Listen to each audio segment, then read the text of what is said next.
জান আপনার আমি স্পিকারে দে আপনি খেয়ে ভালামু আপনার আমি খেয়ে ভালামু এটা আপনি দেখবেন। আসসালামু আলাইকুম মামা। হ্যালো ভাগ্নে, আমি তো সচিবদের সাথে মিটিং করছি।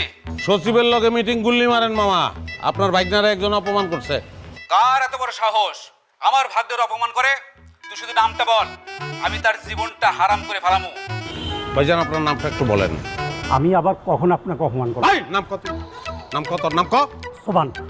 মামা তার নাম সোহান মামা। তুই খালি ওই তার ঠিকানাটা পাঠা, আমি এখনই ফোর্স পাঠাবো।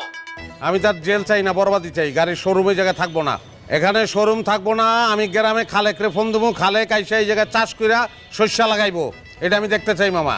ওর শোরুমের প্রত্যেকটা গাড়ি আমি চুরির গাড়ি হিসেবে দেখাইয়া সবকিছু আমি চিজ করব এবং তারপরে আমি তারে জেলে ঢুকাবো। 6 মাস 9 মাসের কাহিনী হইলে আবার চলবো না, মিনিমাম 10 বছর। চিন্তা ভাবনা করে কথা কইেন।